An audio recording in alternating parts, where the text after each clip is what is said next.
What's going on, Vancouver? Welcome to the Vancouver Fitness Podcast. In today's episode, we're talking about discipline and how discipline is a product of your environment. It has nothing to do with something that you're born with or anything like that. It is literally a product of your environment. And we're going to teach you in this episode 4 things that you can do to help you improve your discipline. By the way, if you don't know me, my name is Yoshko, and I am the host of this podcast and also one of the owners at Kraken.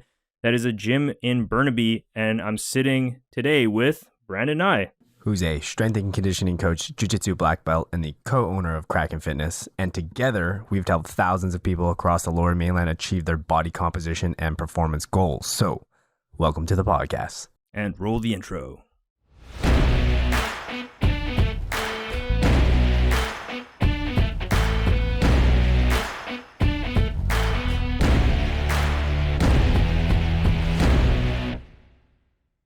Before we dive into all of our things that we're going to talk about how to be more disciplined, I just want to share a little bit of a story. So I used to be a lifeguard, and I was a lifeguard for 7 years, and Brandon actually was a lifeguard as well for 10 years, more than me. And lifeguarding is great. It's really high pay, and the people inside, some people are great. We met a lot of great people while I was a lifeguard.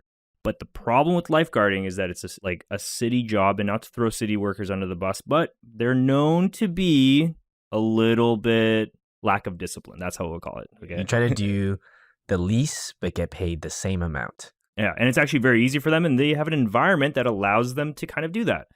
So I was a lifeguard, and the pay was so good. It was like over $30 an hour. For the time that we were doing it too. Yeah. Like we're like teenagers coming out of high school, early 20s, you're partying and stuff. Like $30 an hour, you're like, hell yeah. So I did it from like 16 to 24. So yeah, it's exactly that age. And yeah, so it was a lot of money, and that's why it's really hard to quit, because it is a lot of money, especially if you're that age. And the problem with lifeguarding is like the people in the environment that you're in. There's a lot of like lazy, undisciplined people, and they really like to party all the time.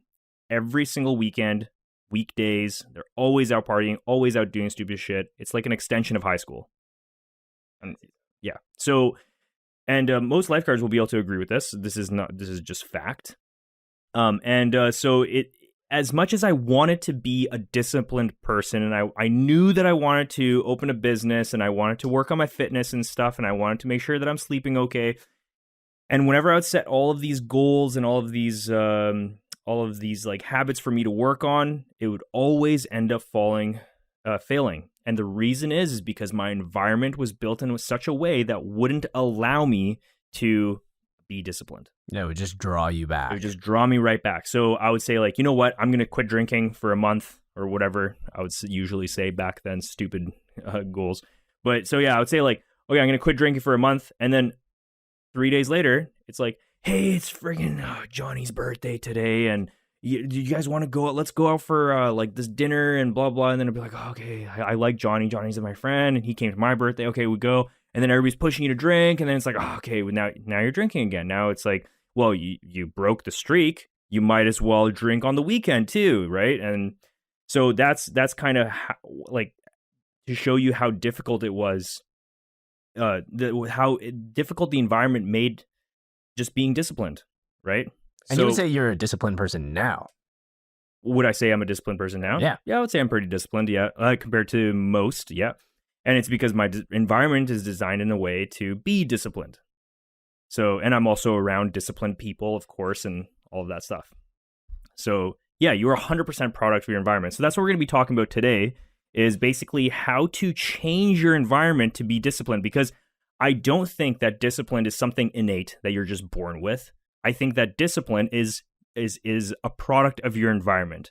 If you have a ton of distractions, if you're around like undisciplined people, if like all this stuff, if you're constantly in a shitty environment, you are 100% not going to be disciplined.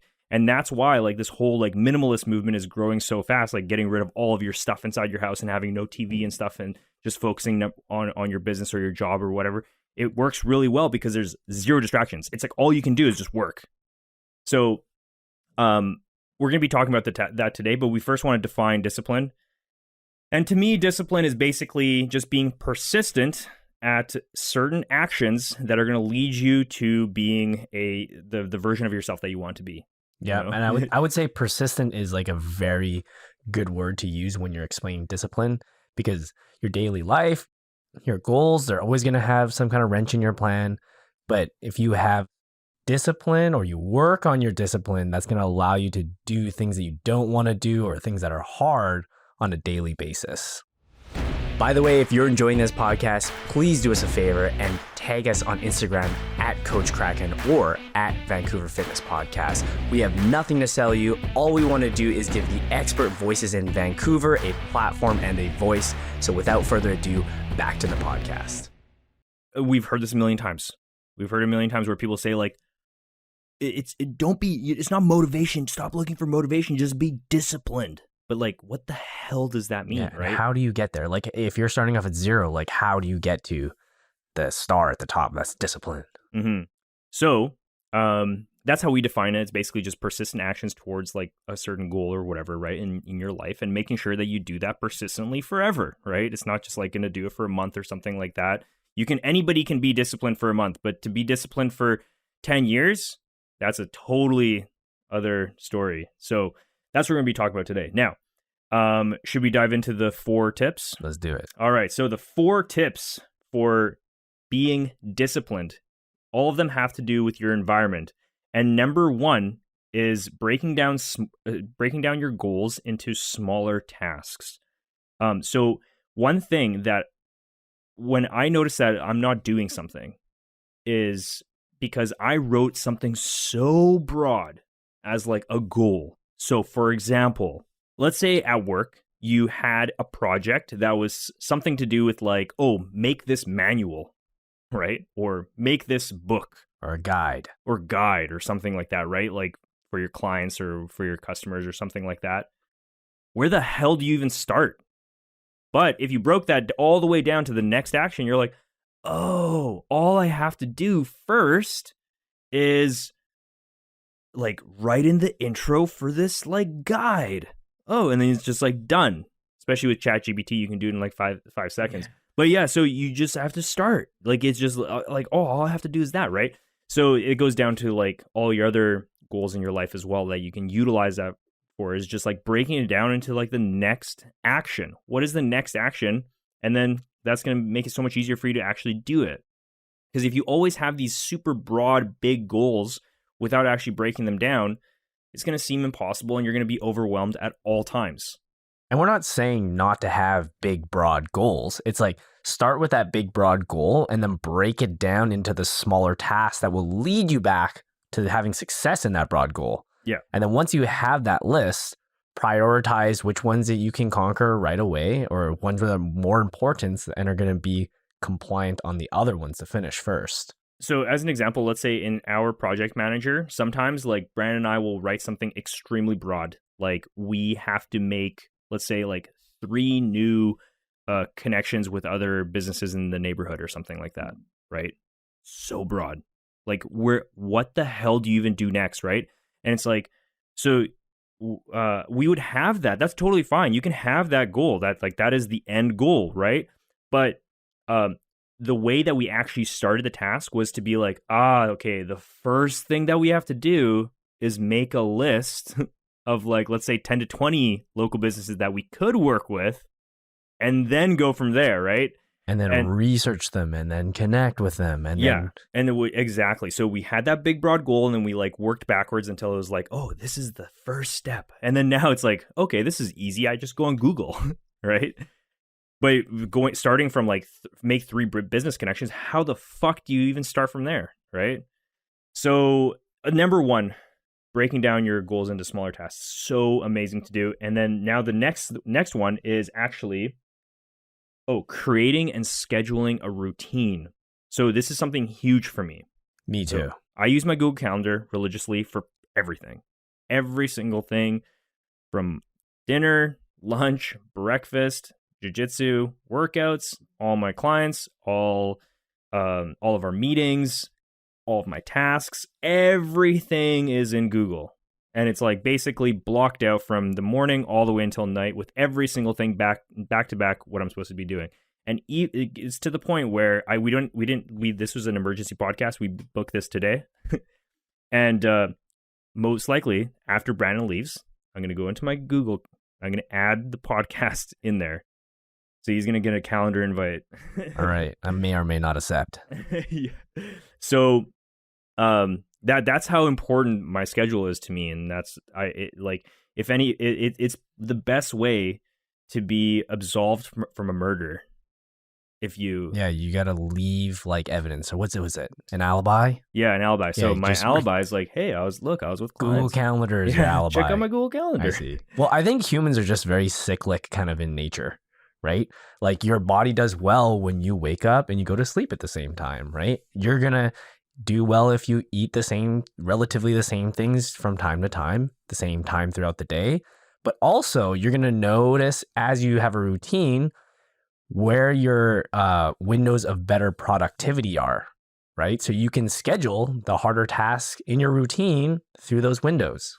When you actually have like the bare bones of breakfast, lunch, dinner, you can see where you can fit all of those things in, because a lot of people, they'll schedule and they'll realize like that these things that they schedule are bleeding into their lunchtime and stuff. But if I have my lunchtime, I can see like, okay, I'm going to build everything around these things. These are like my basic necessities. Like this is the time I wake up. This is my morning routine time. Like people don't realize just how much how detailed you have to be with your schedule in order for it to actually be effective. Because if you just have like random shit in there every once in a while, you're not going to get anything done. Yeah, so put in your like absolute must and then fill in the rest later. Exactly. But if we go back to like how things eventually get hard and you want to again have your routine to fall back on, it's like that's why you have it, right? So every morning, Yashka and I, we basically wake up, we do some work, but we also go and work out. We do jujitsu, right? And I would be lying to you if I woke up some days and I was like, oh man, I'm like so sore, I'm so tired. It would just be way easier if I just stayed in bed like an extra hour. But because I've had that routine and I have friends who show up to the same routine. Like I know that like my friend Phil is going to show up to jiu-jitsu. I'm like, oh, okay, I got to be at the gym and jiu-jitsu. So I know that Phil's going to be there to manage his routine as well.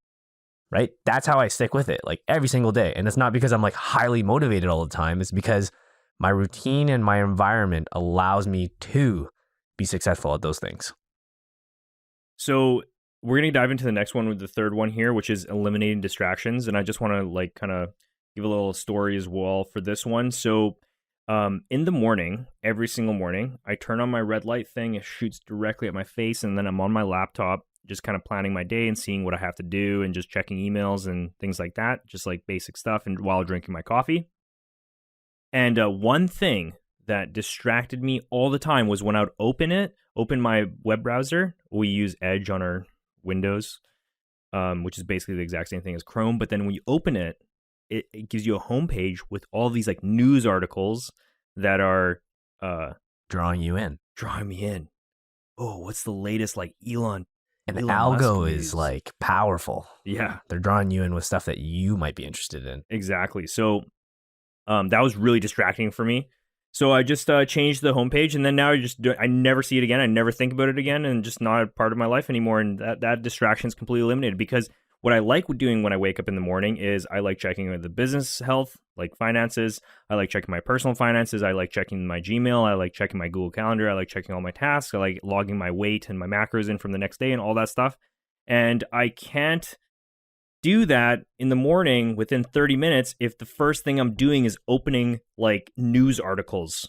So I just completely eliminated that from the homepage, and then now I don't have that problem anymore. So you just have to eliminate distractions inside your life. And that's why also on the computer, I use apps like Rescue Time, where like, let's say if I was really strapped for time that day and I wanted to make sure I do everything properly and like make sure that there's like zero distractions, I'll turn on Rescue Time, which basically just blocks all like the unnecessary websites. And then it just knows all the unnecessary websites. And then now I won't be distracted. And to circumvent it, you have to work so hard to get through that it's like almost a pain in the ass to do it. And also you feel bad doing it, circumventing all your like app blockers. Yeah. So I just don't do it. And all it takes is just a click to be like, yep, turn on the Rescue Time, done. Yeah, I guess the more steps between you and your distraction, the better, Exactly. It's like, how many times have you sat down to do like your computer work and then you have your phone right beside you, and for like no apparent reason, you just like open it and you start flipping through your phone. Yeah. Or you're supposed to like, oh, I got to message Yoshko and see what he's going to do for tomorrow's meeting. And then I start scrolling on Instagram. I'm like, what was I here doing before? Yeah. So like me, like I'll just throw my phone on the couch sometimes and just totally abandon it. Cause I know that like, if I really need to message someone, I'll just message someone on my computer. So when this is the podcast room, but this is actually also my office. And behind Brandon is this it's like a sensory deprivation tank. Yeah, exactly. There isn't like many distractions around here. It's literally an enclosed room. There's no windows or anything, which is perfect. But behind Brandon right now, there's like these drapes, right? You guys can see them. And so what I do is when I come here in the morning, like whenever I'm working, I just take my phone and I huck it against the drapes. Feels good to huck your phone. And then also it just catches it and it falls down. You don't even need a good case. It just falls down like beautifully. It's like a golf range. Yeah. It's a golf range. Yeah, it's exactly it. Yeah. It's like one of those. Yeah. And it just like catches it and just falls down. So I like doing that. So far, still the drapes are still up. So yeah. And that's part of eliminating distractions. You just have to like huck your phone. Yeah. And then it could go along the lines of like setting up your work environment somewhere else. Like sometimes if I'm like working on my laptop in the kitchen, I start looking around like, hey, I could probably clean those dishes right now. Mm-hmm. I don't, because I have to do some work stuff. Or like that's why you having a separate space for your work allows you to separate those things. Mm-hmm. Imagine how easy it is for someone who is, let's say, started like tracking their calories. Well, like what's important to their life, tracking their calories. What else would you be doing on your phone? Oh, in the Google Calendar. Yeah. Yeah. Like imagine if you had like, let's say bare bones. Yeah. Let's say you have a job, right? You're not required to be on your email all the time other than your work. Just remove your email from your phone and then like remove all the other stupid apps on your phone. And then all you have is like your MyFitnessPal and your Google Calendar. That's it. Like imagine how much shit you'd be done and you wouldn't be distracted. Yeah. The only problem with like Brandon and I is that our phones have to have Instagram. They have to have like all these like stupid apps on them. And the reason is because like we have like sort of social medias that like help with our business, right? So we have to do it. But if you're somebody who doesn't need that shit, just go on Instagram on your freaking browser. It's like the most bland thing ever. That's what I removed Facebook from my phone because I don't even post it on it, and I just wanted that distraction gone. Yeah, the apps are they're like casinos. They just get you continually rolling and rolling and rolling and rolling. Mm-hmm. And I mean, I used to play like video games a lot, and I had to like completely cut that out of my life because like I deleted them all off my phone. I got rid of like my Xbox. I literally just sold it to my friend because I'm like, I can't do this anymore. I just like, even just having that thing in the same room as my computer while I'm doing work, it was like a distraction. It was like my mind wanted to take the path of least resistance and be like, hey, I know that you're having a really hard time doing this computer work. Wouldn't you rather play Call of Duty over here? Yeah, I never really had that problem myself. But many people do. Video games, distractions. Even if you like playing video games as your hobby, sure, put it in a different room, right? Have a separate space for you. But if like it's really distracting you throughout all the things that you want to get to in your goals, maybe you have to have the conversation of getting rid of it. For sure. And then there's something that you mentioned earlier about you. Oh, right. So you wake up in the morning and then you go to jiu-jitsu. And the reason why you go to jiu-jitsu is because your rolling partner, Phil, is dependent on that, which is basically accountability, which is our fourth one. Yeah, accountability is huge. Yeah, accountability is huge because if you have social accountability and you have people that are expecting you to do things, then you'll be a lot more disciplined. So this can be like expectations from your family. This can be expectations from your friends, like to do certain things, right? And that's why like your friends are so important to being disciplined, right? Because if they're disciplined, then you're disciplined automatically by default. And so the other way is to pay a mentor or something like that to make sure that you're disciplined as well. And those are all different ways for you to have external forces just making sure like, hey, did you do that thing? Did you do that thing? Did you do that thing? Did you do that thing? And that is such an excellent way to stay disciplined. Yeah, and I think the ultimate goal with accountability is to become accountable on yourself. Like you'll see trainers like say that all the time on social media, but that is like an altruistic end goal, right? For you to wake up in the morning and be like, oh, like, you know what? I'm so sore. I don't want to go on this run, but I'm going to be accountable to myself because I would hate myself later if I didn't go on this, right? Yeah. Like, yes, we want to get there. That's like the end goal for sure. But I can understand that some people are not quite there yet and they require this external accountability before we can get to the self accountability. So inside our program, we have this section where it's like we have your 80-year-old self. Like, what would your 80-year-old self be telling you right now, right? And like, if you were to look back at your younger self, can you say thank you for being disciplined or making whatever the decisions that you do now? Yeah, like, thank you because now I'm able to not like live the way that you were. Let's say if you were just two separate people, right? Living the way that you were, which was like, didn't have money, didn't have the body or whatever like that. And then now I'm able to have that because of the discipline that you put in, right? So you're holding yourself accountable by your future self, which is so powerful. I think that so 10 years from now, I can be like, I need to make sure that 10 years from now, like, Yoshko is fucking happy. So then he can be like, so like I can live that, right? So yeah, that's the way I look at it as well. Yeah, I just have like this thing that I've built up for myself where it's like, I want to win and I want to like be victorious and be successful. But the worst thing for me is like not trying something and like failing. So the point that makes me accountable is like I wake up every morning and I'm like, okay, well, if I never actually like try and I don't hold myself accountable, then I'll never actually know how good I could have been. Right? And that is by far way worse than what I needed to do. Man, right now, even just talking about this, like, it gives me pain. Like, all of that time in the last, like, let's say, like, 6 months that I wasted, right? So I love that. That's so awesome. Yeah. I would rather, like, it's like die trying, right? Mm-hmm. And, like, fail trying than, like, not know. You know what our next podcast episode should be about? It should be about how to tap into that like ultimate unlimited like energy. Yeah.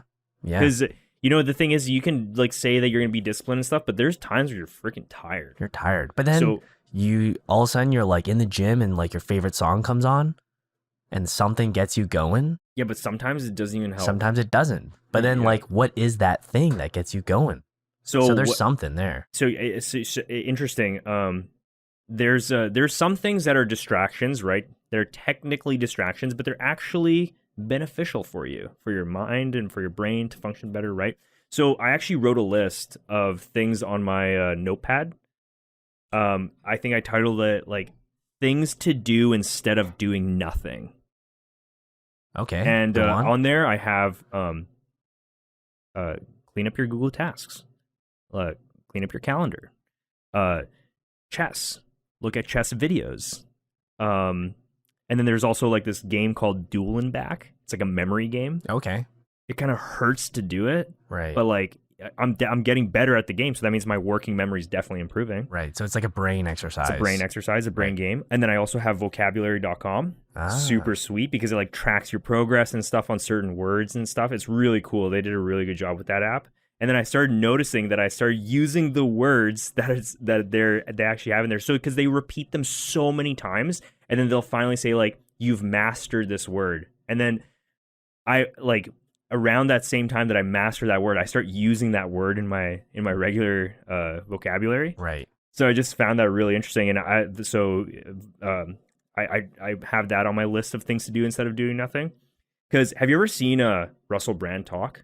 Yes. Holy shit. It's amazing. And he's like a painter with his words. Yeah, it's crazy. And there's also Eminem too. Insane with his words. And they both read the dictionary. They actually read the dictionary. Get out of here. Yeah, they sit down, they read the dictionary. You should. I listened to this little like video. It was like 30-minute video, and inside that video, it's a Q&A with Russell Brand, and they're like, one of the questions is like, how are you so good with your words? And he's like, he just picks up a book and he's like, yeah, it's because of this dictionary. I read it every day. Like, I'll just pick it up and just read words. I'm like, oh. He's literally Ben Stiller from Dodgeball. Like, you know the scene. I've never watched Dodgeball. You've never seen it? There's a scene where he's Ben Stiller. He's trying to impress this girl, and he knows this girl's gonna come into his office. And you know how some people will have like books laying around their office to make it seem like they're really smart. So he like picks up the dictionary and he's like pretending to read the dictionary as she comes in, but in reality, he's just a dumb guy. Yeah. I think people who read the dictionary though for fun are really smart, and Eminem does that, and Russell Brand does that, and you can clearly see just how good of what they are with their words and their vocabulary. It's insane. What about just like having one of those like, you know, on Google page where it just gives you the word of the day? No, you literally have to sit down and like practice the word. Today I'm going to get through the section E. So like, for example, what it would do is like, it will capture words that you like kind of struggle with, and then it will like keep asking you questions about those words.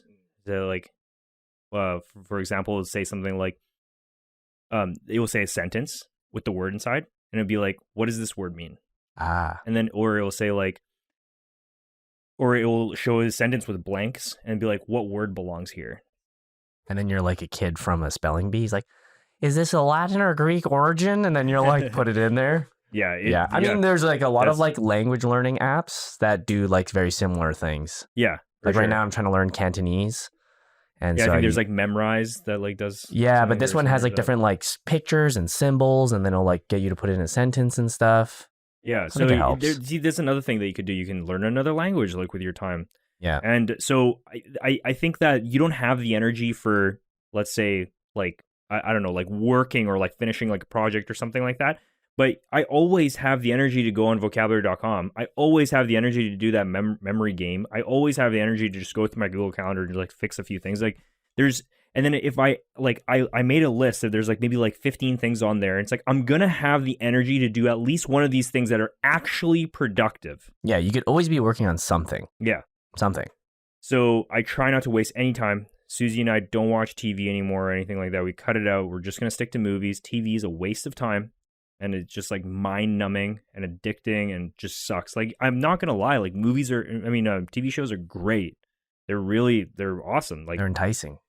And they're really engaging. Yeah. Like, but the thing is though, they don't do anything for me. Nothing. But you like watching movies, so you gotta watch Dodgeball, I guess. So I gotta watch Dodgeball, yeah. That one will numb your mind, though. We just watched. Susie never watched Idiocracy, so we watched that. Okay. That was pretty funny. Yeah.